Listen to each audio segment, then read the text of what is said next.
Entonces, chicos, chicas, hoy día vamos a hacer el cierre del curso hablando de en la práctica corteza prefrontal. El Purves en el capítulo 32 se hace cargo relativamente bien de esto, pero en general, como yo les decía ayer, este es un tema bien complejo que en general uno le hace el quite porque no es fácil agrupar todos los conceptos básicos, ¿ya? Y aquí sí que se cumple entonces esto que yo les decía de que hay cierto divorcio entre el aspecto neuroanatómico y el aspecto fisiológico, ¿ya? Entonces sí es correcto decir que la corteza prefrontal juega un papel preponderante en la función ejecutiva. Sin embargo, siempre hay que tener presente esto que yo les decía ayer, que son propiedades emergentes y por lo tanto son mucho más que solamente el lugar donde están ocurriendo algunos de estos fenómenos, ¿ya? Pero en el fondo lo que sí sabemos que ocurre en nuestras funciones ejecutivas, en el cerebro humano, donde lo podemos estudiar desde la autodeclaración de voluntarios y voluntarias, ¿no es cierto?, es que nosotros nuestro cerebro lo tenemos orientado a metas. Ya nosotros naturalmente nos orientamos a metas, a querer ser mejores en distintas dimensiones de nuestra vida, metas a corto o largo plazo, y finalmente eso implica que tenemos, ¿no es cierto?, grupos de neuronas que comandan funciones que organizan, ¿no es cierto?, y coordinan la actividad de las cientos de miles de millones de neuronas de nuestro cerebro, ¿ya? Y desde el punto de vista más del aspecto ejecutivo, de cómo nos impacta a nosotros, está esta dialéctica que yo les he estado mencionando ya en algunas últimas clases de cómo es que no logramos nunca finalmente ser la mejor versión de nosotros mismos, ¿no es cierto? Si uno dice, no, voy a levantar a hacer abdominales, después voy a estudiar todos los días, y uno termina viendo Netflix toda la tarde y no hace nada, ¿ya? Entonces, cuando estemos hablando de las funciones ejecutivas, lo primero es, y aquí voy a resumir groseramente muchas cosas, ¿no es cierto? Pero recuerden esta idea que nuestro cerebro es un predictor, constantemente parte de nuestra adaptación biológica. ¿Por qué creemos que hemos sido los animales más exitosos en colonizar el planeta? Porque predecimos muy bien lo que va a ocurrir, ¿ya? Técnicamente en neurociencia eso se conoce como coherencia perceptual, que las cosas abstractas, las más objetivas que nosotros estamos mirando, sintiendo, las podemos sopesar y en virtud de eso podemos planificar, categorizar, etcétera, etcétera. Entonces, en general nuestro cerebro siempre está buscando certezas, ¿ya? Parte de los trastornos de ansiedad, por ejemplo, cuando uno anda ansioso, es cuando uno no tiene certeza de lo que puede ocurrir. Cuando yo estoy a punto de entregarle una prueba, ustedes están así, ¿no es cierto?, ante la incerteza de no saber si la prueba se viene fácil, dura, si van a preguntar eso que justo preguntó y que no van a preguntar, lo que usted dijo, nah, no lo voy a estudiar, ¿no es cierto? Eso es parte de ese desfase que ocurre entre la corteza prefrontal y otros aspectos, ¿ya? Y en ese contexto, ¿no es cierto?, de las certezas que nuestro cerebro va prediciendo, nuestro cerebro, como buen sistema biológico, siempre es muy eficiente, trata de utilizar la menor cantidad de energía para resolver una situación, ¿ya? Y ahí lo complicado es que nuestra corteza prefrontal, como ya lo hemos dicho, consume mucho oxígeno, mucho glucosa, mucho de nuestro presupuesto energético, ¿ya? Entonces, aquí nuestro cerebro se ve enfrentado, ¿no es cierto?, a un problema que es cómo me acerco a mis metas tratando de gastar el mínimo esfuerzo si es que en ese proceso de planificar y categorizar, ¿no es cierto?, esto dice construir la lista de metas y prioridades, siempre, ¿no es cierto?, se aboga por el menor esfuerzo, la ley del mínimo esfuerzo que todos sabemos cómo opera, ¿no es cierto? Y en ese sentido, las conductas automatizadas, que son voluntarias y no conscientes, son mucho más eficientes porque gastan menos energía. Entonces piensen, un típico ejemplo es que si usted se va a ir a hacer un cafecito a media mañana para seguir estudiando y ve que ahí alguien compró unos dulcecitos, unos berlines. No están dentro de su plan era ir a hacerse un cafecito y usted le pega el zampazo y se come un berlín, ¿ok? Esas son las típicas conductas automatizadas, más bien de nuestro sistema mesolímbico, lo que hablamos ayer, que vemos, ¿no es cierto?, podemos reconocer algo que nos va a dar una recompensa, inmediatamente tomamos la decisión de ejecutar esa tarea, ¿ya? Entonces, en general nos vemos enfrentados en que, a pesar que sabemos, en general todos tenemos más o menos claro nuestras tareas, se nos van colando, ¿no es cierto?, estas conductas automatizadas, que de nuevo son voluntarias. Yo quise finalmente tomar ese Berlín que estaba al lado, pero no las hacemos de manera consciente en términos que no la planificamos, a eso me refiero, ¿ya? Y además nuestras conductas operan muy bien en lo conocido. De nuevo, esto aboga a este aspecto que nuestro cerebro trabaja bien en la certeza, cuando evalúa bien las cosas. Cuando estamos en ambientes muy novedosos, tendemos a estar refrenados, etcétera, etcétera, ¿ya? Entonces esto que se dice que nos mantenemos siempre en nuestra zona de confort es por nuestra tendencia natural a mantenernos en un plano seguro de certezas, etcétera, etcétera, ¿ya? Y en general se dice desde este ajuste de conducta, de esta capacidad que es muy difícil, ¿no es cierto?, de romper nuestros hábitos, es lo que mencionábamos ayer, ¿no es cierto? Si uno conscientemente hace esa reflexión, ¿no es cierto?, una autoconversación de anticipación, eso genera que la vía mesolímbica, mesocórtico-límbica, se oriente a su vez respecto a esa meta. Entonces esto, por ejemplo, en adicciones está muy descrito también, que es algo que ayuda a las personas, por ejemplo, que les cuesta refrenar el consumo compulsivo y en vez de tomarse una copita se toman 3 botellas seguidas. El hecho que uno diga, ya voy a ir a esta comida familiar, no voy a pintar el mono nuevo, voy a tomar una copita, y si uno hace ese ejercicio de ir poniendo desde el lenguaje y uno planifica, eso hace que sea más fácil controlar a la corteza, a la vía mesocórtico-límbica, y finalmente tenemos un mayor éxito en lo que se conoce literalmente como domesticar nuestro sistema límbico, ¿ya? Entonces, de nuevo, esto que yo les he dicho varias veces, que es, suena medio ñoño, ¿no es cierto?, pero el hecho de que uno planifique sus conductas y uno vislumbre lo que puede ocurrir, o que si yo van a llegar a una prueba y decir, ya, puede que haya una pregunta que yo no haya pensado en hacer, pero no nos volvamos locos, tranquilen, ahí tratamos de copiar, ahí vemos cómo lo hacemos. Con hacer esos ejercicios, uno controla tanto la vía mesocórtico-límbica como amígdala y toda esta expresión de emociones que nos pueden inclinar la balanza a tomas de decisiones menos racionales, ¿ya? Pero el problema, una vez más, es que mantener ese foco atencional, mantener esa planificación, es algo que cuesta mucho esfuerzo. Entonces, por eso se dice mucho que la tarea en sí mismo es la tarea, ¿no es cierto? Como dicen los taoístas, el camino es la meta y la meta es el camino. En cuanto uno se enfoque más en ir haciendo la ruta hacia la meta que enfocarse solamente en la meta, la corteza prefrontal es más exitosa que la vía mesolímbica, y uno tiende a ser más exitoso en llevar a cabo sus objetivos, porque precisamente la corteza prefrontal lo que hace es planificar. Entonces, pero eso es toma de decisiones constantemente, uno tiene que tomar la decisión, y eso es lo que nos cuesta, y por eso no siempre somos exitosos, ¿ya? Cuando hablamos de función ejecutiva, entonces, y aquí sí que le pueden poner todos los para que quieran, porque efectivamente aquí hay una cosa consciente, yo tomo una decisión para hacer algo, es la habilidad de controlar conscientemente los pensamientos, nuestras emociones y por lo tanto nuestras acciones, cómo ejecutamos nuestras conductas, aquí sí que por eso le digo para, ¿no es cierto?, con el fin de alcanzar objetivos y resolver problemas, ¿no es cierto? Y se da esa particularidad que nosotros como especie somos muy buenos en resolver problemas, enfrentarnos a situaciones completamente novedosas, igual salimos jugando, podemos ir evaluando, tenemos flexibilidad mental y logramos resolver meridianamente bien los problemas, ¿ok?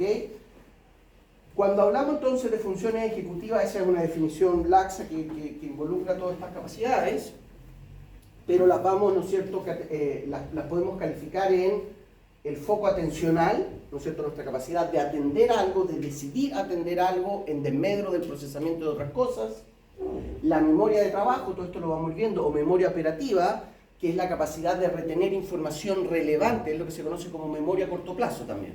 Memoria relevante para hacer una tarea, una vez que hacemos la tarea, esa memoria, ¿no es cierto?, desaparece. No es la memoria a largo plazo. Aquí se los marqué porque lejos, lejos, lejos, la función ejecutiva más relevante es la inhibición conductual. ¿Ya? Inhibición que involucra inhibición de emociones, también el control emocional está involucrado, en eso son los mismos mecanismos, la inhibición del lenguaje, etcétera, etcétera. ¿Ya?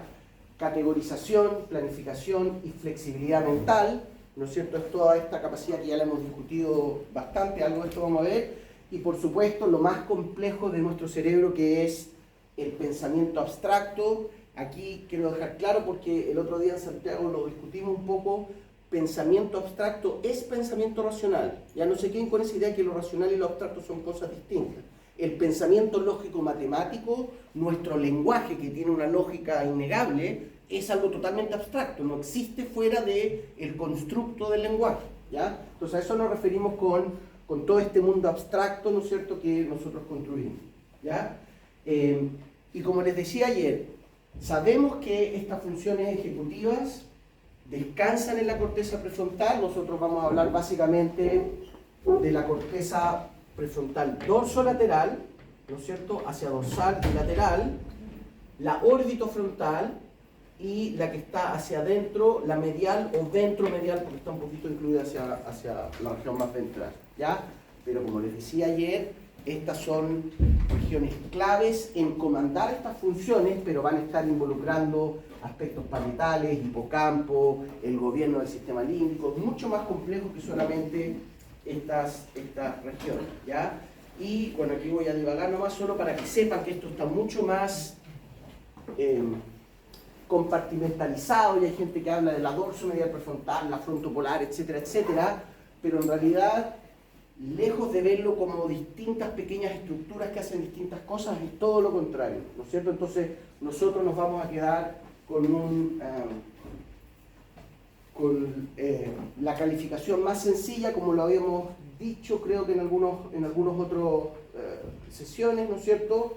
Visualizar que primero estas tres grandes regiones de la corteza están constantemente interactuando entre sí, todo el rato. A pesar que digamos, la corteza dorsolateral es el control cognitivo superior, y cuando usted dice, sí, voy a tomar esta decisión, eso es, uno ve que hay actividad en la corteza prefrontal dorsolateral, pero está interactuando con las tres todo el rato, ¿ya?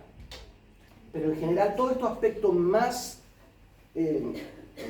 cognitivos, complejos, es todo corteza prefrontal dorsolateral, ¿ya? La orbitofrontal, como hemos mencionado, ¿no es cierto? La orbitofrontal en el vértice, lo más frontal de nuestro cerebro, es la conexión con el sistema mesocorticolímbico, ¿no es cierto? Área tegmental ventral y accumbens proyectan a la corteza orbital frontal, valor hedónico de la recompensa. Nosotros podemos sopesar que hay cosas que nos causan placer, pero hay otras que nos causan más placer aún, entonces podemos incluso categorizar eso, y en virtud de eso orientamos nuestras conductas. Y la corteza prefrontal medial, que desde el punto de vista de nuestro éxito como individuos, el principal papel que tiene es la inhibición de las emociones. La corteza prefrontal medial, desde aquí está infralímbica y prelímbica, lo que mencionábamos ayer, hay un control directo sobre la amígdala, hay un control directo sobre la descarga del núcleo accumbens, y eso nos confiere mucha habilidad social, ¿no es cierto? Poder refrenarse si estamos enojados con el compañero que no hizo su parte del trabajo, nos da cierta habilidad social. Y también algo que creo que mencioné ayer, la memoria contextualizada, la importancia, ¿no es cierto?, de poder recuperar información cuando es relevante. Eso es corteza prefrontal medial hacia el hipocampo, y nos podemos acordar de eventos que son importantes para una tarea en general.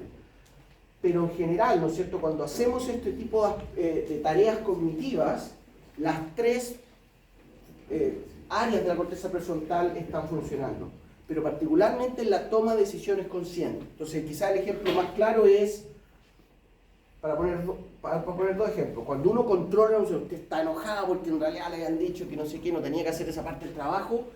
Cuando uno decide, ¿no es cierto?, relajarse, es desde la dorsolateral que activamos medial y desde medial inhibimos amígdala.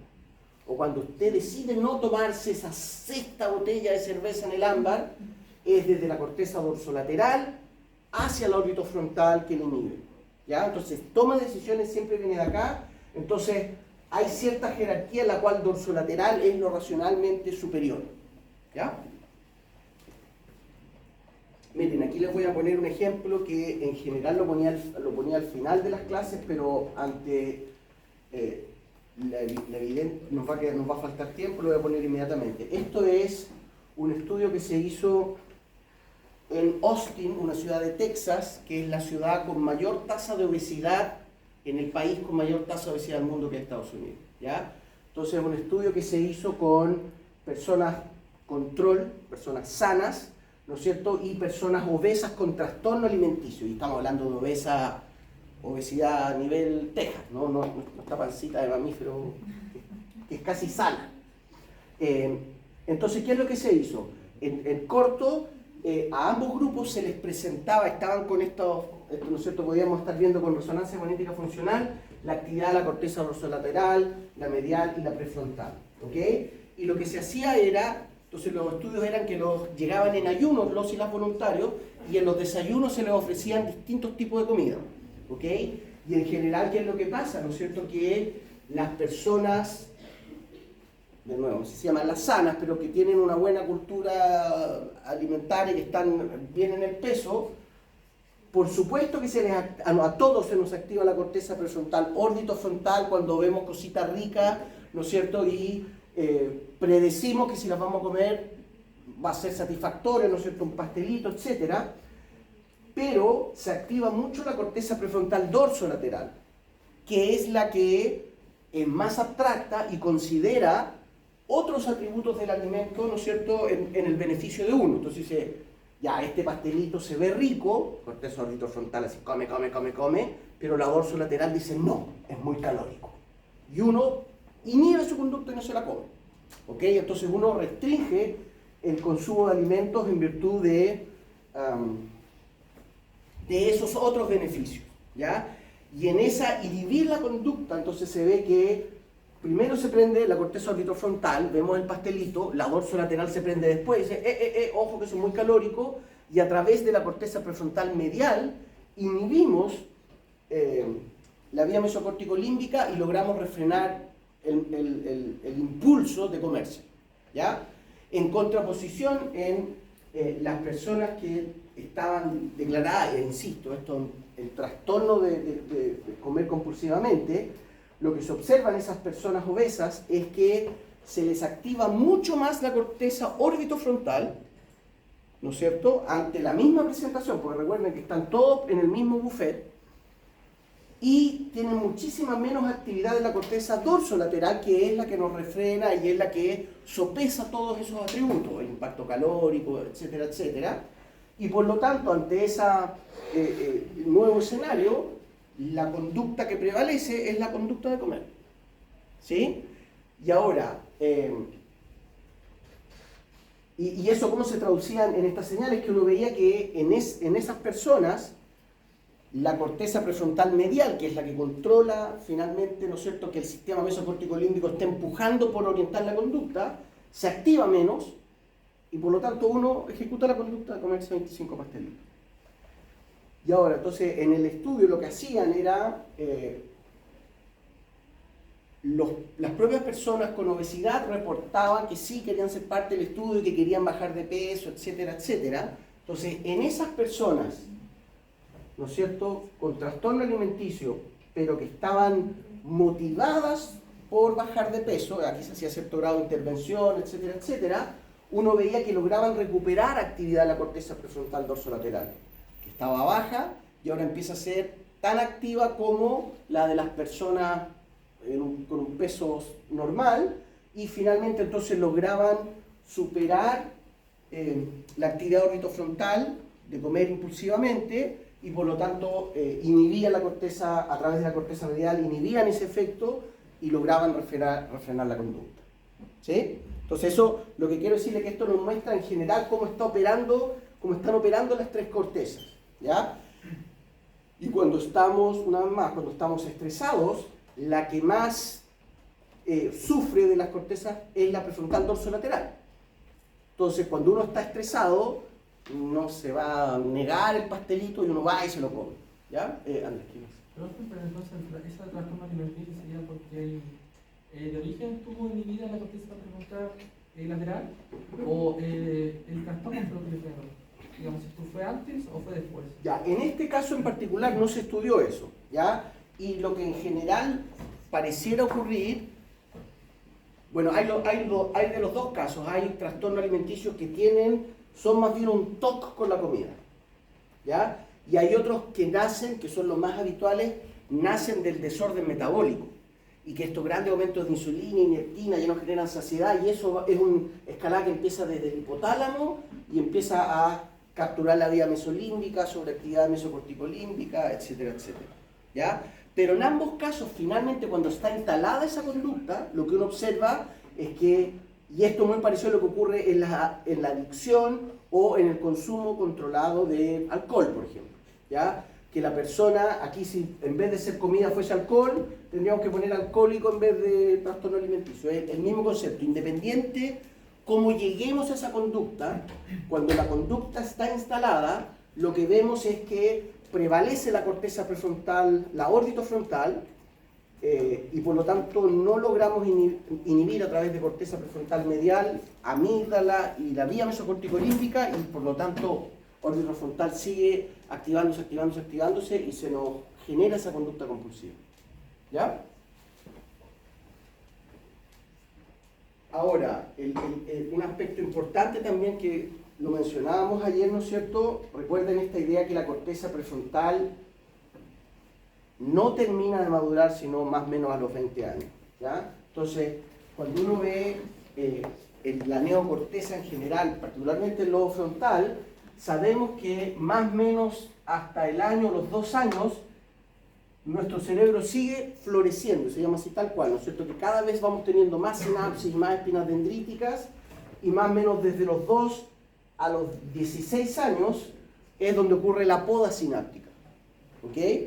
Que es más o menos, ¿no es cierto?, en esta región cuando empiezan a aparecer las primeras funciones ejecutivas, ya muy temprano, pero no terminan de madurar sino hasta muy tarde, ya para que no nos quedemos con la idea que si un niño de 3 años no tiene capacidad de tener cierto grado de foco atencional o de memoria de trabajo, claro que lo tienen, pero es muy baja respecto a nuestra capacidad adulta, ¿ya? Y es precisamente en esa región cuando ocurre la poda sináptica, que es cuando nuestro cerebro, o lo voy a decir de otra manera, cuando tenemos la mayor densidad sináptica en nuestro cerebro, es cuando más fácilmente aprendemos.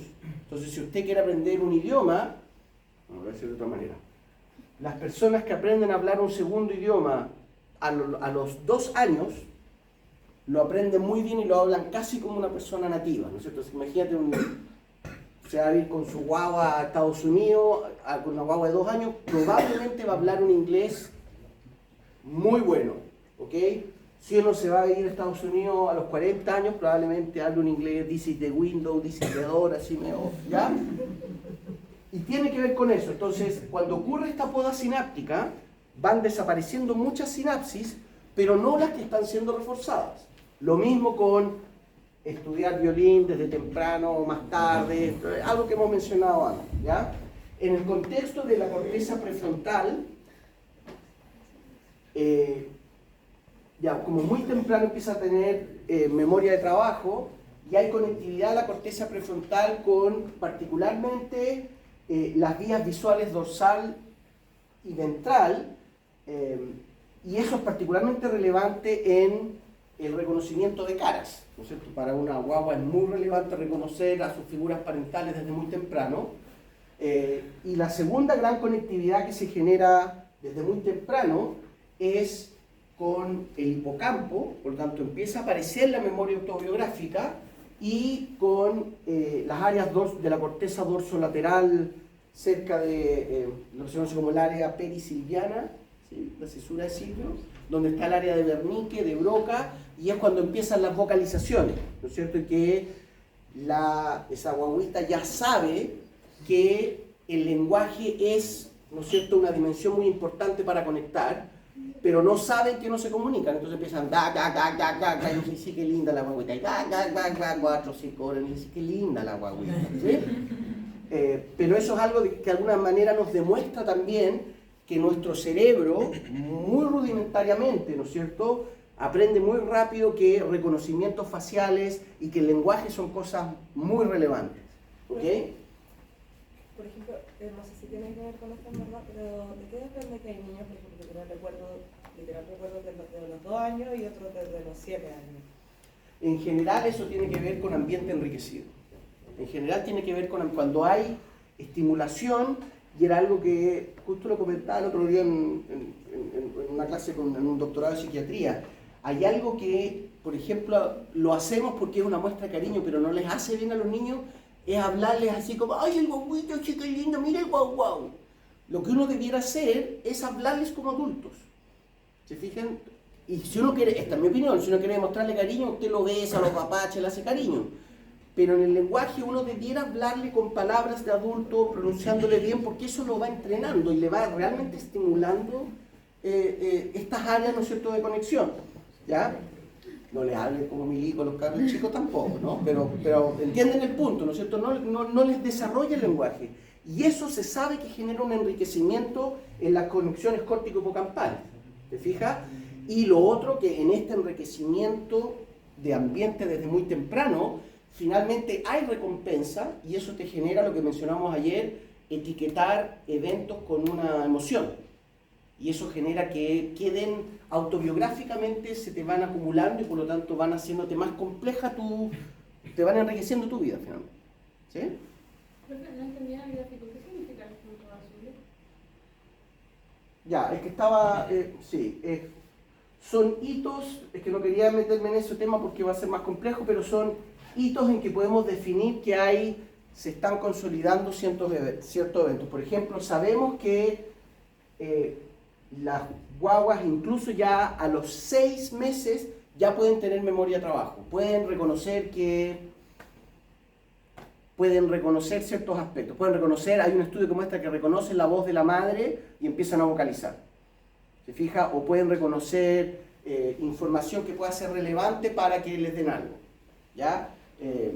Y así sucesivamente, pero no quiero entrar en el detalle, pero en el fondo es que esto está bien evaluado, digamos, ¿no? Hay evidencias que muestran que esto realmente hay una progresión en las funciones ejecutivas y básicamente lo que ocurre desde los 20 años en adelante, ahí el cerebro anatómicamente ya no cambia mucho, solo empieza a robustecerse funcionalmente, ¿sí? De ahí la importancia entonces de la educación primaria, digamos, ¿no es cierto? Mientras uno más robustece el aprendizaje hasta los 10 años, o lo que se conoce como la educación básica, entonces esta pendiente literalmente disminuye y uno tiene más conectividad, ¿ya? Pero es que, ¿y por qué no está de todo desarrollada la corteza prefrontal? ¿Por qué los niños saben que, por ejemplo, si lloran o si hacen una pataleta van a conseguir algo? Por eso no lo hacen de forma consciente. No lo hacen de manera relativamente consciente. De hecho, se discute mucho en qué momento, ¿se acuerdan esto que hablamos ayer de la conciencia ampliada y la conciencia nuclear? Conciencia nuclear evidentemente tienen, pero aquí en los primeros años recién están empezando a tener su biografía, su autobiografía, pero sí tienen corteza prefrontal, digamos. Entonces, pueden tener ciertas estrategias rudimentarias y hasta nuestras mascotas tienen esas estrategias. ¿Me fija? Entonces, no se precisa de un gran desarrollo de la corteza prefrontal para ese tipo de funciones, para memoria de trabajo, para flexibilidad mental. Para lo que se precisa una gran maduración de la corteza prefrontal es para planificación y adherencia a metas a largo plazo, que es lo que más nos cuesta. ¿Sí? Voy a seguir avanzando. Ahora, respecto desde un punto de vista ya de la neurobiología más dura, cuando vemos la clásica estructura de 6 láminas en la corteza prefrontal, lejos, lo más distintivo de la corteza prefrontal respecto a otras regiones de la corteza es el desarrollo de las capas 2 y 3. Y les recuerdo que las capas 2 y 3, la 2 está relacionada con comunicación con otras cortezas, ¿ya? Y eso sabemos que la corteza prefrontal es la que tiene mayor conectividad con otras áreas de la corteza, y las neuronas piramidales de la corteza 3 proyectan a las cortezas contralaterales, hacia a la del otro lado, si quieren verlo así, ¿ya? Entonces, pero entonces en esto comunicarnos, ¿no es cierto?, con otras cortezas es principalmente las capas 2-3. Y además, para que recuerden lo que hablábamos ayer, las capas 2-3 reciben una gran cantidad de las proyecciones serotoninérgicas, noradrenérgicas y dopaminérgicas. Y sabemos que hay una relación directa entre las descargas de monoaminas en las capas 2-3 y nuestras funciones ejecutivas, ¿no es cierto? Lo que hablábamos ayer, el modafinilo, ¿no es cierto?, el inhibidor de la recaptura de la noradrenalina y la dopamina, el efecto de aumentar el foco atencional es inhibir la recaptura de estas terminales en esta región. Entonces la dopamina queda por más tiempo en los espacios sinápticos y el procesamiento en la corteza prefrontal mejora, ¿ya? Parte de la explicación de por qué nos va mejor en las cosas que nos gustan tiene que ver con eso, que naturalmente los sistemas motivacionales descargan y procesamos y podemos atender y planificar mejor las cosas que, valga la redundancia, nos motivan. Creo que lo que queda dando vueltas es dopamina o noradrenalina.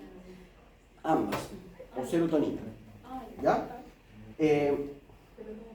Y la capa 5, recuerden, la capa 5, donde están estas grandes neuronas piramidales, que son las proyecciones subcorticales, la corteza prefrontal medial, que es la que inhibe la amígdala o que proyecta hipocampo y nos permite recuperar memoria contextualizada, esa capa la tiene muy desarrollada. Entonces, cuando uno ve cortes histológicos de corteza prefrontal, cuando uno ve que en ese corte la capa 5 tiene una gran cantidad de neuronas, uno dice, esta es la corteza prefrontal medial.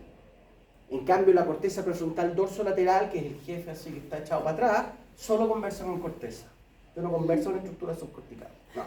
¿Ya? Entonces, uno toma la decisión si yo voy a controlar, qué sé yo, el consumo, y dorsolateral, a través de capas 2-3, le dice a la orbitofrontal, flaco, no lo pongan así en la prueba, por favor, ¿no es cierto? Inhibe orbitofrontal y eso nos inhibe la capacidad de orbitofrontal a través de las capas 2-3 de ponernos, el comernos un sanguchito a media tarde dentro de las tareas prioritarias.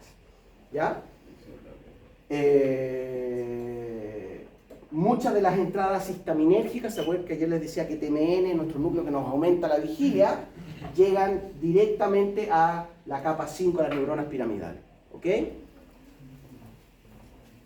Ahora, cuando hablamos entonces de, esto se lo mencioné ayer, ¿no es cierto?, precisamente la relevancia de las proyecciones de nuestros sistemas motivacionales en la capacidad de desempeñarnos bien en una tarea. ¿Ya? Entonces, esto explica en gran parte por qué si tenemos, ¿no es cierto?, menos descarga de noradrenalina o dopamina o serotonina, como ocurre en algunos trastornos depresivos, no nos va bien en ninguna de nuestras tareas, ¿no es cierto?, incluso tareas cotidianas, etcétera, etcétera, y tenemos un menor desempeño en general. Y también esto explica por qué, lo que yo acababa de decir, ¿no es cierto?, si nos enfrentamos a tareas que nos gustan, generalmente nos va a ir bien en eso. Entonces a nuestro guaso que le gusta zapatear, probablemente uno le pone un tiquití, se pone a bailar al tiro, le sale súper bien. Se fijan, yo que apenas puedo caminar, no puedo coordinar mucho más, no me va a salir muy bien, ¿ok? Pero bueno, esto ya lo mencioné ayer, no voy a mencionarlo ahora. Lo otro es contarles también algo que ya habíamos mencionado, ¿no es cierto?, de el estrés crónico. Todas las evidencias muestran que el estrés crónico en la práctica inhibe la función ejecutiva sin afectar el sistema límbico. Entonces quedamos, cuando estamos estresados, queda cargada la balanza a tomar decisiones cortoplacistas, etcétera, etcétera, y no tener el apego a planes más elaborados, a inhibir nuestra conducta, entonces andamos irascibles, etcétera, etcétera. Y literalmente se ha visto que los corticoides generan un freno en la corteza prefrontal.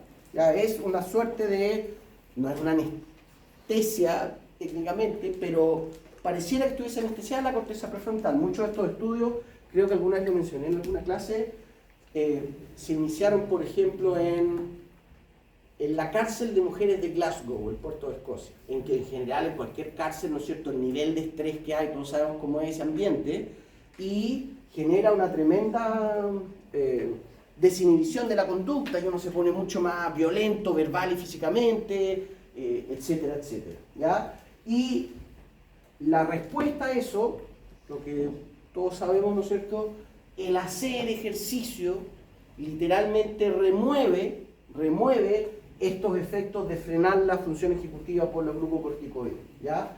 Hacer ejercicios, en todos los estudios que han mostrado que distintos tipos de ejercicios de resistencia cardiovascular, tenues, etcétera, etcétera, pero basta con caminar 20 minutos diarios y eso mejora la función ejecutiva, ¿ya?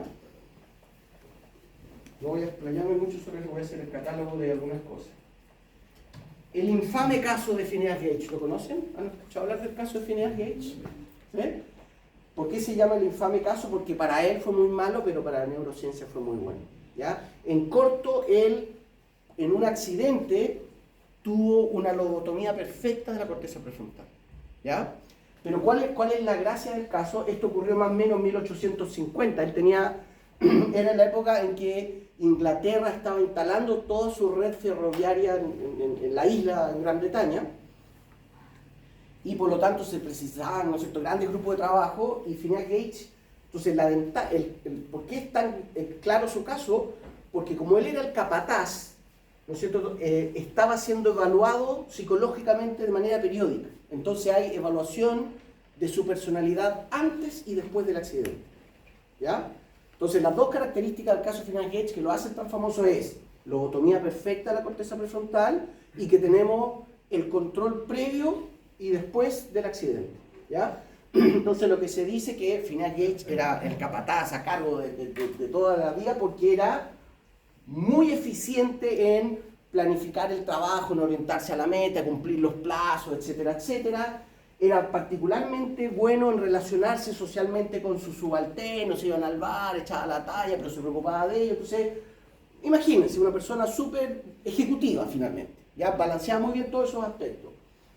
Y lo que ocurrió entonces que en uno de los pernos de las durmientes, que son unos clavos de como 25 centímetros, ya 20 centímetros ya le estaba poniendo, entonces estaban presentándolos y explotó un cartucho de dinamita de manera tal que el fierro se le metió por debajo de la mejilla, de hecho le voló el ojo izquierdo, pero le hizo una lobotomía perfecta. Eso se supo por supuesto después, post-mortem, ¿ya? Pero en el momento del accidente, el clavo que le quedó atravesado ni siquiera él perdió la conciencia. ¿Qué pasó? ¿Qué pasó? Y quedó así, ¿se fijan? Y él, bueno, más allá de perder el ojo, no tuvo ninguna consecuencia física. A los 2 meses, su recuperación era total en todos los indicadores, excepto que le había cambiado completamente la personalidad. Y ahora era incapaz de planificar, le dio coprolalia, esto, ¿no es cierto?, un lenguaje soez, ¿no es cierto? ¡Ay! Lejos de ser afable, ahora era irreverente, tenía una personalidad irascible, irregular, ¿ya? Y es lo que actualmente conocemos como síndrome disejecutivo. Los síndromes disejecutivos están relacionados con la incapacidad de inhibir la conducta, se nos desinhibe la conducta, ¿ya? Aquí la anécdota que yo particularmente la hago cuando hago la clase en Valparaíso, que por supuesto no pudo seguir trabajando porque no tenía esa capacidad y lo mandaron a trabajar, porque era de empresa británica, el tren de San Antonio a Valparaíso, y ahí pasaba piola. El chiste que yo hago, claro, como todos los porteños son irascibles, y hablan así, y no planifican, y se van al bar, pero efectivamente Phineas Gage terminó sus días trabajando en el tren de San Antonio al Paraíso, para que sepan, ¿ya?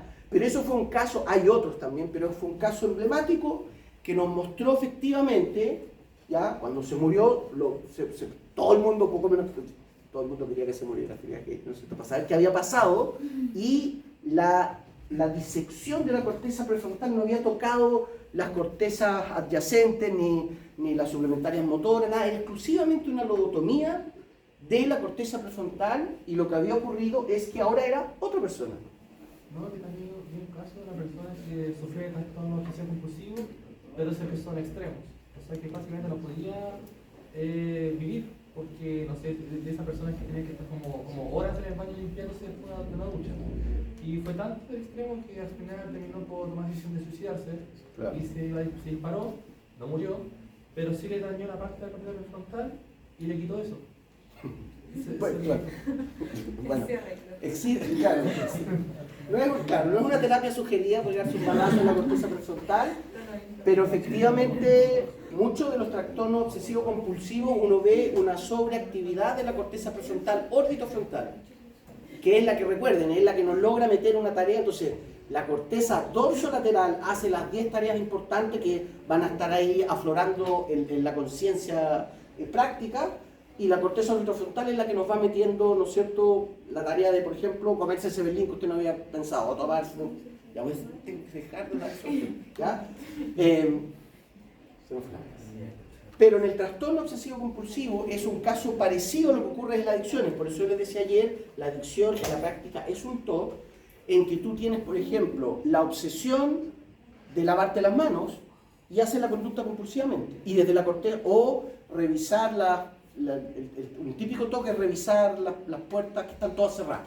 Mi vieja ahí en una bola media brava, pero revisa 20 veces que está cerrada la puerta. Y yo le digo, señora, acaba de revisar.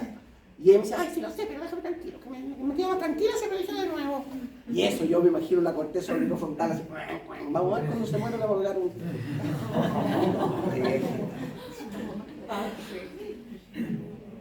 Ya, no me da tiempo para hablar de nada. Aquí solo les quiero mencionar que en el trastorno depresivo mayor, ¿no es cierto?, en la depresión endógena, se ha visto que hay una gran caída en la actividad de las descargas de los que llamamos sistemas motivacionales. Hay una hipoactividad de la corteza prefrontal, particularmente dorsolateral, y un aumento en la actividad del sistema límbico. Entonces, de hecho, esta hipoactividad de la corteza prefrontal muchas veces es producto de que llega poca monoaminas, esta noradrenalina, y por eso la fluoxetina, que no ataca el problema, ataca una de las consecuencias, que hay poca serotonina, nos aumenta la serotonina y la corteza prefrontal retoma sus funciones ejecutivas y uno se vuelve más ejecutivo o ejecutiva, ¿ya? Pero también eso, lo importante es saber que esos fármacos no son la solución. Lo que debiera hacer eso es, ahora que ese paciente está más ejecutivo, que ahora logre tener adherencia a un tratamiento mayor, digamos, ¿ok? Pero en general en todas las depresiones, probablemente en farmacología, no probablemente, yo sé que lo van a ver, les van a hablar de antidepresivos, y fíjense que todos los antidepresivos son, qué sé yo, serotonina, fluoxetina hacia la serotonina, venlafaxina, serotonina, noradrenalina, antidepresivos tricíclicos de primera generación, dopamina, inhibidores de la MAO, inhibidores de la enzima que degrada las monoaminas en general. Todo está relacionado con los sistemas motivacionales. Ya, filo con la... Filo. Ya, evaluación de la función frontal. Vamos a pasar con la parte control. A ver cómo estamos. Esto yo lo conversé con dos psiquiatras que son bien renombrados, el Patricio Álvarez, que es del Departamento de Psiquiatría de la Chile, y la doctora Carla Insunza, que es muy top, psiquiatra infantil. ¿Ya? La inhibición del discurso es algo que cuesta mucho en disfunción ejecutiva. Inhibición del discurso es cuando se nos contradice la tarea de lo que vamos a hacer versus lo que estamos observando. Entonces, este es el aspecto control. Entonces, menciónenlo más rápidamente el color de las letras.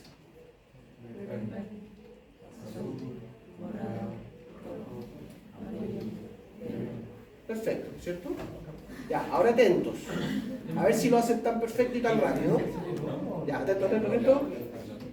Rojo, amarillo, negro, verde, azul, dorado. Pero ven que se demoran más, ¿o no? Hay una contradicción. De hecho, por ahí algunos dijeron amarillo verde. Porque lo natural, ¿no es cierto? Cuando uno quiere hacer la tarea, es decir lo que uno ve. Pues si estamos hablando de colores, uno ve amarillo aquí. Pero la instrucción, no me equivoqué. Sí, uno debiera leerlo, ¿no es cierto? Pero lo natural es el color. Entonces hay una contradicción entre lo que uno ve y la tarea. ¿Se fijan? Y eso es inhibición del discurso. ¿Se fijan? Porque no es intuitivo decir amarillo cuando estoy leyendo azul. ¿Se fijan? Entonces uno tiene que inhibir lo natural para cumplir con la tarea. Y eso es Pero ¿y si estamos condicionados? Bueno, si hay condicionamiento, por supuesto, ¿me fijas? Pero para que lo sepan, cuando hay disfunción ejecutiva real, la tasa de errores con eso es muy grande. Pasaría igual que, por ejemplo, una persona que, no sé, tiene un problema y dice, voy a dibujar un círculo y sin querer lo dibuja un cuadrado. Claro, sí, es ese tipo de incoherencia entre la instrucción y lo que uno hace. Sí, exactamente. Y todo apunta entonces, para que sepan, en esa evaluación clínica de la disfunción ejecutiva, es evaluar la desinhibición conductual. ¿Ya? Entonces, la doctora Insulza me decía que ella tenía lo que se ocupa mucho, lo que se conoce como el paradigma del escritorio del doctor, que es tener un escritorio enriquecido, lleno de cosas, de fotos, de esas cositas que se balancean, que no sé cómo se llaman, de esas lámparas con aceite, muchas cositas que llaman la atención. Y cuando un paciente tiene disfunción ejecutiva, o cuando uno atiende niños chicos que tienen inmadura la corteza prefrontal, van a tener una tendencia a estar tomando todo, y su esposo, y ponen las cosas. Eso ya muestra que hay desinhibición. En general, uno, les va a pasar a ustedes, ¿no es cierto? Uno llega medio achunchado y ustedes van a tener que sacarle la información a los pacientes. ¿Ya? Entonces no es normal que uno esté tan desinhibido. Entonces uno ocupa el paradigma del escritorio del doctor, lo que se conoce como el paradigma de una evaluación de Stroop, que es precisamente lo que estamos mencionando, la desinhibición del discurso. El otro que se conoce como la clasificación de Wisconsin, que evalúa flexibilidad mental. Entonces aquí el paciente tiene imagínense, ustedes son voluntarios, tienen esta carta, y yo les presento 4 cartas a la vez. Y yo les digo, tienen que clasificar por número. Entonces, en este caso, aquí hay 2, aquí hay 2. Esa sería la clasificación, ¿no es cierto? Y después te saca otra carta y si tiene 3, sería ahí. ¿Sí? No es tan difícil. ¿Sí? Entonces, pero ahí usted le cambia la instrucción y dice, ahora no quiero que clasifiques por número, quiero que clasifiques por figura geométrica. Y en ese caso, en vez de ponerlo aquí, tendría que ser ahí. O por color. ¿Se fijan? Y cuando uno hace ese cambio de instrucción, cuando uno ya está haciendo la tarea, cuando hay desinhibición ejecutiva, cuesta mucho tener esa flexibilidad mental. ¿Se fijan? Es un indicador de flexibilidad mental. ¿Ok? Lo otro se conoce como la evaluación de la Torre de Londres, que es planificación. Tú le das un ábaco con 3, o pueden ser más, por supuesto, piezas, y tú le dices, mira, quiero que en 3 movimientos llegues a eso. ¿Ya? Pero tienes que mover una ficha a la vez. Por lo tanto, y lo que tienen que hacer, no pueden ejecutarlo, tienen que hacerlo mentalmente. Entonces, ya tengo que mover esta primero, y llegar. Y eso uno es razonablemente bueno en hacerlo, se demora poco tiempo, pero con desinhibición ejecutiva cuesta muchísimo más planificar de manera tal de llegar al objetivo. ¿Ok? Y lo otro que también, aquí no voy a explayar mucho, el paradigma de apuesta, que por ejemplo se sabe que en la ludopatía, ¿no es cierto?, en esta adicción al juego, también es un tipo de TOC muy parecido a la neurobiología de las adicciones, en la cual la corteza prefrontal dorsolateral sabe que no está bien estar apostando, ¿no es cierto?, el 80% del sueldo a los caballos, pero uno lo hace igual. Uno no logra sopesar. Eso es una capacidad dorsolateral de poder sopesar. Si yo voy a los caballos, apostaré 10 luquitas para pasarlo bien y ver una carrera. ¿Ah? Al manicomio. ¿Sí? Ahí lo demuestra que se puede hacer. ¿Ok? Pero esa capacidad de sopesar riesgo versus recompensa también es algo que está relacionado con nuestra función ejecutiva. Profe, ¿y en las personas que tienen hiperactividad también sería una desinhibición conductual? La hiperactividad, hay una desinhibición conductual. Generalmente la hiperactividad es una desinhibición motora que está relacionada con incapacidades de foco atencional también. De hecho, el déficit atencional con hiperactividad es como el típico de todo, ¿sí? Pero tiene que ver con eso por ejemplo, una desinhibición que ocurre de manera farmacológica es el consumo, parece que lo conversamos con Alex contigo, el consumo de anfetamina, cocaína, ¿no es cierto? Esto de empezar a hacer gestos, todas esas cosas es que no inhibimos gesticulación y en general cuando, ¿no es cierto?, una persona que está con anfetamina está así hiperlocomotora porque no se inhiben las conductas, ya en ese caso ejecución de conducta física. Memoria de trabajo. Atenti.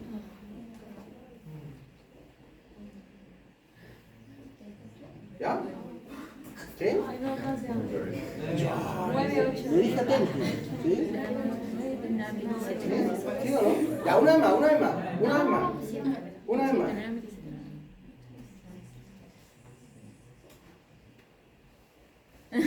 ¿Ya? Es lo que yo les decía. Imagínense que ese número que les di, no sé, que llegara corriendo la Susanita, la secretaria, y decir, ay, oye, están llamando, que se está incendiando tu casa, tienes que llamar al... Eso va a ser muy relevante como información. Te va a salir corriendo, va a marcar el número y probablemente a la media hora se le habrá olvidado. ¿Ya? Eso es lo que se conoce como memoria operativa o de trabajo. La capacidad de retener una información relevante en función de cumplir una tarea. Y es exclusivamente de la corteza prefrontal dorsolateral. ¿Ya? No es esto lo que conocemos como memoria a corto plazo, que entre comillas no almacenamos en el hipocampo. ¿Ya? Y por lo tanto no dura más allá de la tarea. Es por eso que su dulce profesorcito les dice, no estudie solamente la noche antes, porque llegan a la prueba y recitan de memoria todo, a pesar que uno les preguntó a los romanos, los fenicios, y está hasta mis palabras, porque se precisa que no se quita, y eso es pura corteza prefrontal dorsolateral.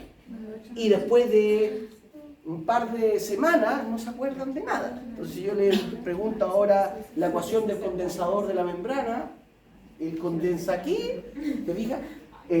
Pero esto es efectivamente una función ejecutiva muy relevante, y lo que llamó la atención cuando se empezaron a hacer los estudios es que hay subpoblaciones de la neurona de la corteza prefrontal. Aquí voy a hacer, una vez más voy a cortar mucho todo. Esto en el fondo cuando presentamos, cuando yo les muestro el número. Y aquí esto es el retardo hasta que cumple la tarea. Marca el número de teléfono y dice, profe, le tengo un wiki, arreglemos una nota. ¿Ya? Durante todo ese tiempo, hay neuronas de la corteza prefrontal que están descargando.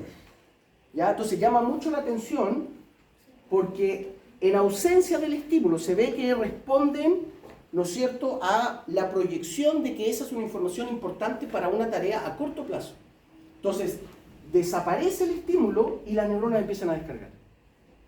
¿Se fijan? Y dejan de descargar cuando ya cumplimos la tarea. Si usted se demora más tiempo en conseguirse un teléfono, van a descargar por más tiempo. Pero por supuesto, si se demora 1 hora y media en conseguir un teléfono, capaz que no se acuerden del número. El número. Y no me acuerdo el otro, pero era 027. No, se fue a la... Pero ¿por qué no se ponen los números así? Yo me pone como 9897 6027, pero la profesora lo cambió como de 100. A ver, ¿cuál es el número? Ay, 989 760 27, ¿sí? No. Profe, las neuronas descargan por más tiempo, pero son la misma cantidad. Son los mismos tipos de neuronas, pero ocupamos distintos tipos de neuronas. ¿Ya? Entonces, nuestra memoria de trabajo es relativamente limitada porque no todas las neuronas hacen eso. Entonces, si yo te doy 2 o 3 números, aprender, imagínate 3 números distintos, vas a tener 3 grupos distintos de neuronas. ¿Te fijas? Y por lo tanto, nuestra memoria de trabajo tiene una capacidad de, entre comillas, almacenaje muy baja. No me está llamando, Millera, que no voy a contestar. No es real. ¿Ah?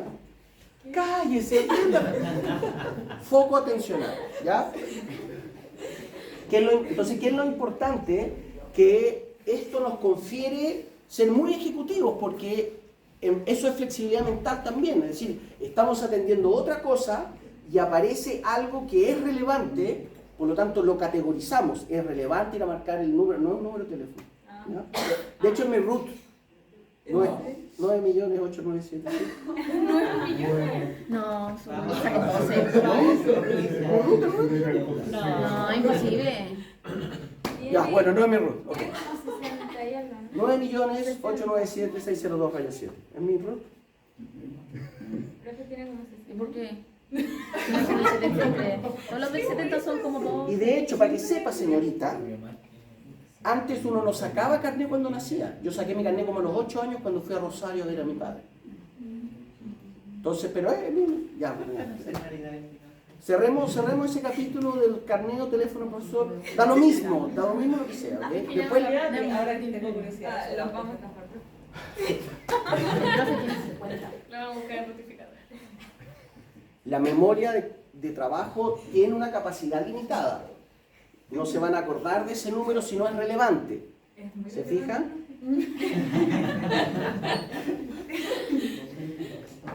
¿Y qué es lo que sabemos? Mientras más relevante, mientras más arriba lo categoriza en la lista de prioridades, más descarga de dopamina y noradrenalina hay en esas neuronas y descargan más intenso. Entonces, para decirlo en palabras cortas, si yo les digo ese número, aprendan ese número, porque si me llama le doy 5 décimas en la prueba, eso va a cobrar mucha relevancia, los va a motivar a aprenderse el número,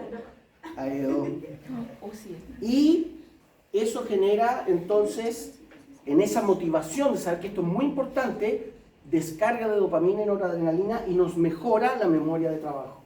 ¿Ok? Y la particularidad de las neuronas dorsolaterales de memoria de trabajo, que cuando uno las estudia aisladas, uno les da un estímulo cortito y descargan por mucho tiempo. Algo que no hacen otras neuronas. Las otras neuronas uno despolariza, descargan, volvemos a reposo y dejan de descargar. Estas neuronas tienen la capacidad de seguir descargando. Y si a estas neuronas les agregamos noradrenalina, damos un estímulo cortito y descargan con mucha mayor intensidad. Noradrenalina y dopamina con mucha mayor intensidad. ¿Ya? Entonces, en la memoria de trabajo sabemos que la particularidad es que las neuronas responden finalmente a una instrucción. No es el estímulo en sí. ¿No es cierto? Si yo les muestro ese número, sin dar la instrucción, tienes que llamar ese número, tienes que aprendértelo porque hay un objetivo, una tarea, estas neuronas no responden. Responderían neuronas de las cortezas visuales, porque estamos mirando el número. Pero si yo les muestro el número y les digo, llámenme y negociamos nota por whisky, broma. Pero si quieres, no, broma. Cuando le asignamos una tarea, las neuronas responden. Eso es lo que llama la atención, eso es lo complejo. La neurona responde a la instrucción. Esto es relevante, vamos a almacenar esta información. Y una vez que cognitivamente sabemos que ya no es importante porque ya hicimos la tarea, desaparece. Y eso es algo muy parecido que ocurre en la memoria a largo plazo, en términos de que cuando, de nuevo, si usted estudia, para ir a un ejemplo un poquito más, usted estudia una vez en memoria a corto plazo, ya en memoria de trabajo, una noche antes de la prueba. Pero si usted está estudiando para la prueba de la próxima semana, estudia todos los días 1 hora, eso empieza a proyectar en la memoria de trabajo tenemos un circuito que estas neuronas descargan de la prefrontal a parietal y de parietal a entorrinal, que son neuronas que conectan con el hipocampo y ahí sí que está nuestra memoria a largo plazo. Entonces, por eso la capacidad, qué sé yo, de aprenderse un poema, por ejemplo, aumenta con la repetición.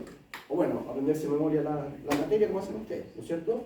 Aumenta con la repetición. Si usted lo estudia 2 o 3 veces, hace 2 o 3 veces este loop y la posibilidad que entre a nuestro circuito de memoria a largo plazo empieza a aumentar. ¿Ya? Y ahí se llama memoria a largo plazo porque efectivamente no va a depender de la tarea, que es lo que uno espera. Entonces, a pesar que ya pasó la clase de hormonas corticoadrenales, usted se sigue recordando que la aldosterona es hipercalemiante, hipernatramiante, porque ya está en la memoria a largo plazo. ¿No es cierto que se acuerdan de eso? Sí. Creo que, o sea, me queda una duda respecto a lo que, igual de lo que ya había pasado sobre la capacidad de aprendizaje de los niños que es superior cuando, digamos, entre 10 y 5 años es como su mayor capacidad. Sí. Mi duda es por qué, digamos, yo recuerdo que estaba en jardín y yo básicamente de vacaciones en jardín era dormir y tomar leche. Esa era mi vida de en jardín. Entonces, ¿por qué, digamos, la intensidad del aprendizaje es mayor con la edad, a pesar de que su mayor, digamos, capacidad de aprendizaje es a menor edad? Sí, pero es que ya, es una buena pregunta, pero ahí lo que pasa es que hay mucho de aprendizaje que es implícito. Tú aprendes a aprender, no es que necesariamente te están pasando cálculo diferencial, historia universal, macroeconomía, porque no es necesariamente eso uno lo cultiva ya Eso es más de corteza prefrontal, un aspecto más a largo plazo que tú consideras que eso puede ser relevante. Pero la estrategia en el aprendizaje, en la educación básica, es más bien aprender a aprender, como se dice, que es como típico eslogan, pero en el fondo independiente que tú el hecho de que estés yendo al colegio, al jardín, o lo que sea, en el fondo te está orientando también la conducta a lo que vas a hacer cuando grande, que vas a tener que ir a laburar, digamos. ¿Te fijas? Y a aprender como a dialogar, a escuchar, a la metodología del aprendizaje, no necesariamente un aprendizaje duro per se. Esa es un poco la lógica. ¿Ya? Foco atencional.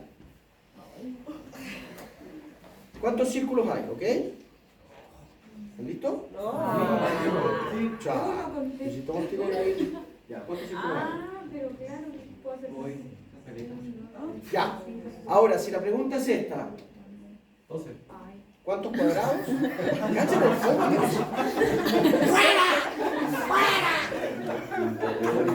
Bueno, el antifoco atencional. Sí, cuadrado. Pero se Hay dos concentró. grandes. ¿Qué es lo que pasa? Que Yo también lo que observamos depende de nuestro foco atencional. Nuestro cerebro no es capaz de procesar perceptualmente, es decir, de manera consciente, toda la información. ¿Se acuerdan que yo les digo que uno... Están todos contando. Uno toma atributos de la dimensión visual. Entonces, obviamente, si le estamos asignando una alta categoría a los círculos, porque es la instrucción, y a pesar que con la misma información sensorial, mientras ustedes estaban viendo los círculos, están los cuadrados ahí, no saben cuántos hay porque no los están atendiendo. ¿Ya? Mucho de esto es cuando en el coaching se dice, tienes que ver la oportunidad en cada situación, ¿eh? Pero es que nuestro cerebro se centra en las cosas que considera importantes. En general, en nuestro cerebro, en nuestro campo visual, ya tenemos preasignado, ¿no es cierto?, por ejemplo, nuestros grupos más cercanos, etcétera, etcétera, o cosas novedosas. ¿Ya? Pero el foco atencional, en la práctica, se comporta como un centro-periferia. Ya el ejemplo, si está en un bar, tengo que cambiarme. ¿Sí? Que es, de nuevo, cuando uno conversa con alguien, ¿no es cierto? Estos estudios se hacían así originalmente, eran en focus group y se ponían varios grupos a conversar y una persona tenía que ir conversando con los distintos grupos, pero después uno le preguntaba qué estaban conversando en la otra mesa cuando tú conversabas con esta. Y no hay posibilidad porque uno atiende solo una conversación a la vez. Entonces, yo decido, es lo que se conoce como atención endógena. La atención endógena o dirigida a una meta es que uno toma la decisión en la corteza prefrontal de atender a una conversación y no a la otra. Y yo sé que están conversando, pero no tengo ninguna capacidad de procesar esa información porque cognitivamente estoy concentrado acá. Pero si yo quiero escuchar qué es lo que le está diciendo a nadie en la prueba, tengo que prestar atención. Encima le sopla más. ¿Sí? Y como les digo, eso es lo que se conoce como atención ejecutiva o atención endógena o foco atencional. Una vez hizo un estudio en la Universidad Católica en Santiago en que pusieron a deportistas de alto rendimiento. La Denise Van Lamoen, por si no la conocen, fue campeona mundial de tiro con arco, campeona sudamericana por el 2011, por ahí. Y era deportistas de alto rendimiento versus, yo estaba en el grupo de, no sé cómo se llama, pero personas con alta función ejecutiva. ¿Ya? Entonces éramos profesor universitario, había unos ejecutivos de banco, había una dueña de una empresa, gente que era muy de función ejecutiva, ¿ya? Y comparaban quién tenía mejor memoria de trabajo, foco atencional. Lo que nos dio risa a todos, que ella, que además suena como obvio, que era la campeona mundial de tiro al arco, era la que mejor foco atencional tenía. ¿Se fijan?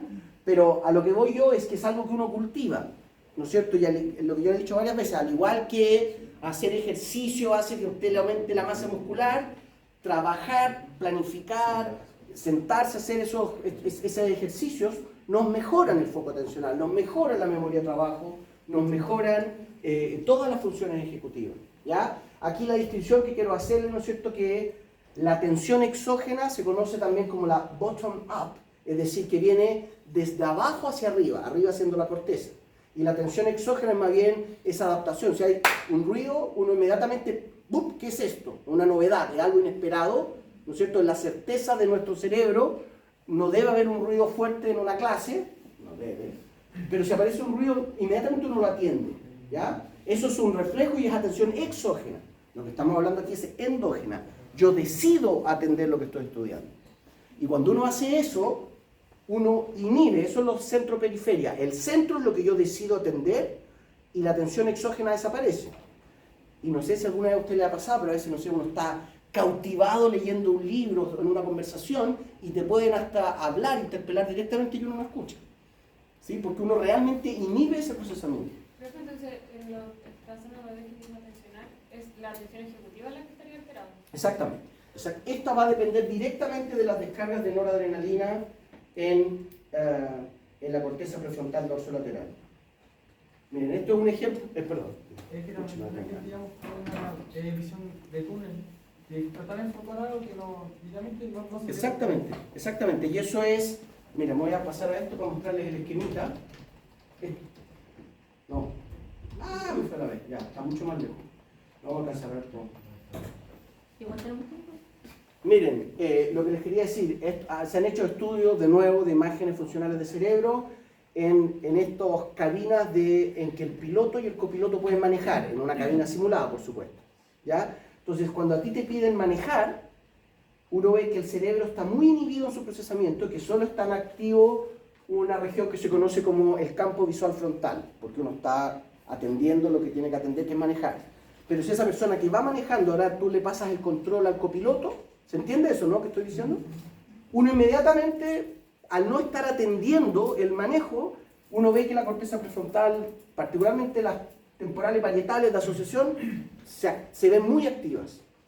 ¿Se fijan? Y tú le vuelves a dar la instrucción, ahora tú manejas nuevo, y uno ve que se inhiben estas, ¿ya? Y uno deja de atender conscientemente a eso. ¿Ok? Miren, voy a sentarme.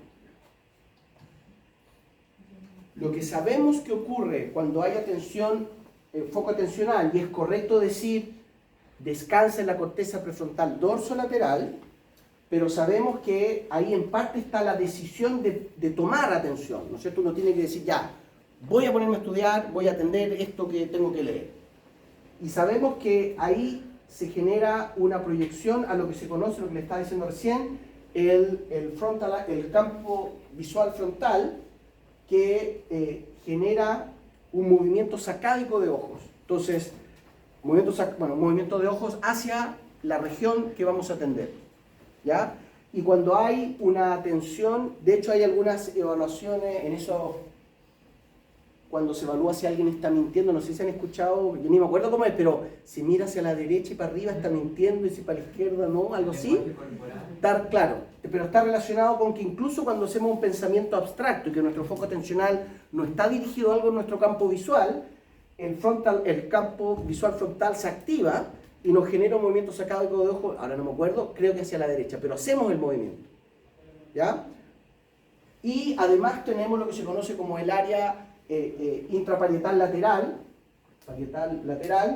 que hace un mapa de prioridades respecto a los estímulos que estamos viendo. Entonces, en particular, esa es una región en la cual, si aparece una novedad en el campo visual, eso va a generar que sí dejemos de prestar atención, ¿ya? Les voy a mostrar ahora los estudios que hizo el profe Aboitis, porque son los típicos estudios para que sepan cómo se evalúa, por ejemplo, déficit atencional en niños. Este es un estudio súper grande que se hizo en Santiago con cerca de 200 niños de distintos estratos sociales, entre 8 y 12 años. Entonces, lo que se hacía era, imagínense, yo participé, era muy divertido el estudio, porque se hacían en grupos de como 20 niños, es una sala como esta, y a todos se les ponía un casco que tenía unas ojeras, parecía que uno le pone a los caballos, porque lo que uno quiere evitar es que miren hacia que hagan movimiento el ojo sin mover la cabeza, y tienen que mirar a través de un anteojo que tiene conectado unos láser. Entonces, uno les presenta exactamente esta imagen, imagínense esta misma imagen, y entonces uno ve los láseres de cada uno que están acá. Entonces dice, la instrucción es mirar, y por supuesto que los cabros empiezan a dispararse, y no le disparen el láser al ojo del compañero, etcétera, etcétera. Entonces uno les dice, y ahí uno inmediatamente empieza a darse cuenta, dice, ya, mire fijamente la cruz, y estos cuadrados se prenden, ya está un poquito más corto, se prende la luz y uno tiene que mirar ahí. Es súper sencilla la tarea. pero incluso a algunos les cuesta mantener el foco atencional ahí. Entonces uno ve la luz así que se mueve y que va para acá, para allá y ¡wow! Por todos lados, ¿ok? Pero esto es casi el experimento control. Entonces te dicen lo que se conoce como prosacada, es decir, correlacionar la sacada del movimiento ocular. Entonces, porque es lo natural, como atendemos la novedad, si ocurre una novedad que se prende un cuadrado, uno mira, ¿no es cierto? Y en general, en esa evaluación muy simple, en los niños que no tienen ningún tipo de diagnóstico, llamémoslo sano por simplificar, aquí esta luz, este indicador rojo indica que se prendió el cuadradito de la izquierda, el cuadradito de la derecha, y esto es el láser. ¿Se fijan? Entonces, se prende el cuadrito de la izquierda, y con cierto retardo, pero que esto está en milisegundos, ve que el niño miró hacia zona, se apagó, vuelve a mirar la cruz, hacia el otro lado, lo hizo como se espera, y la tasa de éxito en un niño sano es muy alta.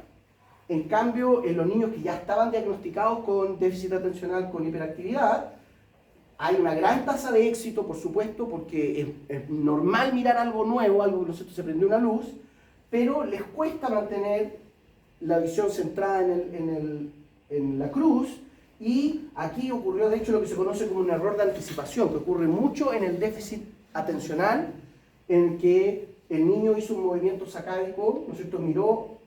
Predijo que iba a prenderse de nuevo ese y miró hacia el otro lado, y después corrigió cuando se dio el otro, después miró hacia el otro lado. ¿Se fijan?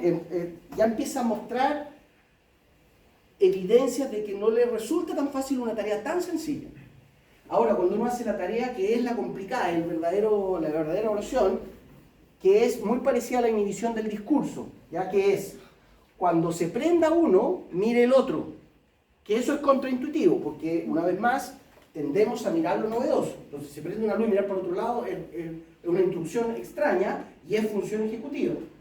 Entonces, fíjense aquí, en el caso de los niños control, la tasa de acierto, es decir, se prende miro para el otro lado, era del 90%. Igual hay cierto grado de error porque es demasiado intuitivo mirar algo que se prende, ¿ok?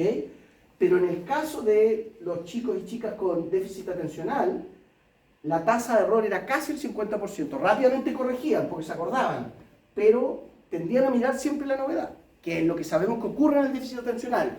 No logramos tener la atención endógena y aparece una mosca y uno empieza, ¿no es cierto?, la atención exógena, se toma nuestra atención literalmente, ¿ya? El otro es lo que se conoce como la persecución suave, en que uno desde el fondo de la sala, ¿no es cierto?, dispara un láser y uno le dice a todos que con el láser, y todos empiezan sigan con el láser, con su mirada el láser que uno les muestra, y uno hace entonces un movimiento que es relativamente predecible, ¿no es cierto?, una sinusoide, ¿ok? Y los chicos, en general, el grupo control la sigue bastante bien, pero los niños con déficit atencional no son capaces de mantener la vista continuamente en ese foco. ¿Se fijan? Entonces, siguen la pelotita, pero miran para el lado, miran para el lado, miran para el otro lado, etcétera, etcétera. ¿Ya? Entonces, con este tipo de evaluaciones, uno va determinando el grado de déficit atencional de los chicos y chicas, o bueno, de adultos.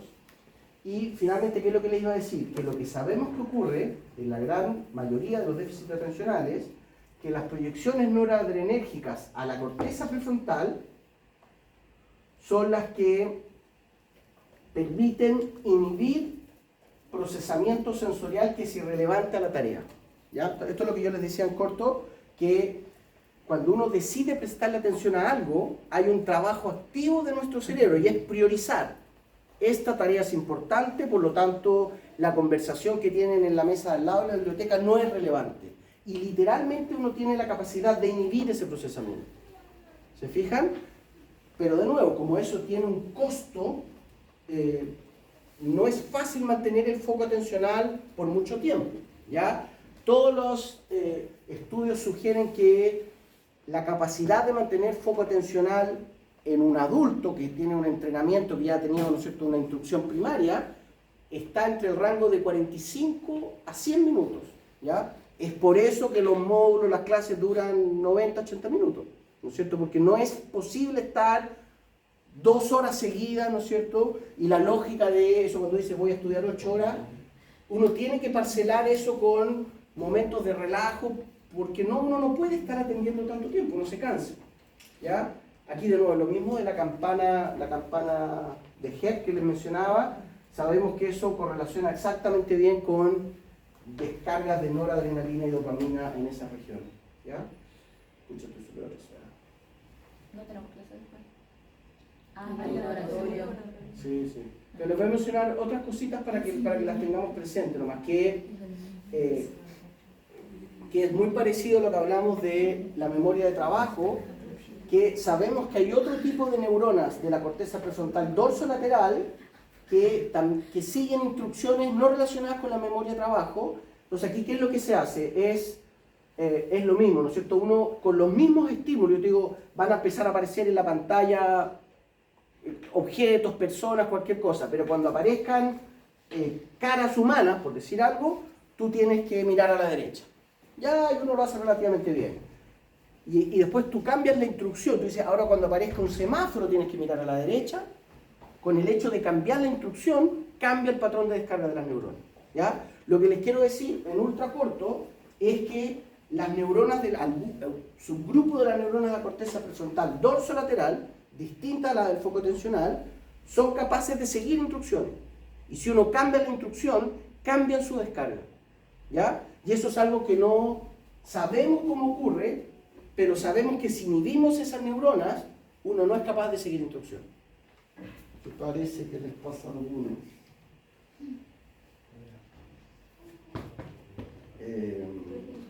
Otro aspecto súper importante de nuestra corteza prefrontal es la capacidad de categorizar, ¿ya? De que rápidamente podemos, ¿no es cierto?, evaluar y agrupar por, qué sé yo, por notas que se sacaron en la prueba, o quienes ocupan lente, quienes no, simpáticos y pesadas, cosas así, ¿ya? Y en general también tenemos grupos de neuronas que nos permiten categorizar los distintos elementos de nuestro medio ambiente, ¿ya? En particular sabemos que cuando categorizamos cosas que son altamente relevantes, las neuronas que responden a la categorización descargan más, ¿ya? Y de nuevo, ¿no es cierto? Por ejemplo, si tenemos grupos de animales, por decir algo, en general a los que atendemos más, no sé, imagínate si estamos aquí, usted entra a una pieza y hay leones, ovejas, un puma, un perro, un gallo, probablemente el puma va a ser uno que le va a capturar su atención, ¿no es cierto? Y esa va a ser una categoría animal peligroso, por decirlo así. Y las neuronas que categorizan eso van a estar respondiendo más, ¿ya? Y también sabemos que cuanto más atributos tenga cuanto mayor número de categorías tenga un elemento, también lo calificamos con una mayor descarga. Entonces, no es lo mismo cualquier quiltrito de la calle que su quiltrito, ¿ya? Entonces, Bobby, que tiene el pelito así, la orejita, la colita, tiene más atributos y es que son más categorías y por lo tanto también queda clasificado más arriba, ¿ya? Lo mismo ocurre entre nosotros, no es lo mismo ver a Jackie, ¿no es cierto?, que ver a mi alumno favorito. ¿Se fijan? Y uno los va categorizando distinto, ¿ya?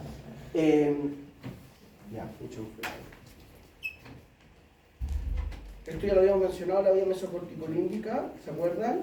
De la capacidad de una característica que tiene nuestra corteza orbitofrontal. Todo lo que les mencioné fue corteza dorsolateral. En la orbitofrontal es la capacidad de predecir, con esto vamos a terminar, la capacidad de predecir las recompensas, pero además de relativizarlas. Entonces, hay un estudio que originalmente se hicieron en monitos entrenados, después se hicieron con personas y ocurría exactamente lo mismo. No sé por qué en este dibujo el mono tiene orejas, ¿no? Pues, se ve que no lo hizo el biólogo, ¿ya? Pero son monos que están entrenados en una tarea muy sencilla, ¿no es cierto? Que ellos tienen que palanquear, tocar una palanquita, dependiendo de las figuras geométricas que aparezcan. Y ellos saben que las recompensas son manzana, lechuga, manzana o plátano, ¿ya? Y uno les dice, no les dice porque los monos no entienden lenguaje verbal, pero para simplificar.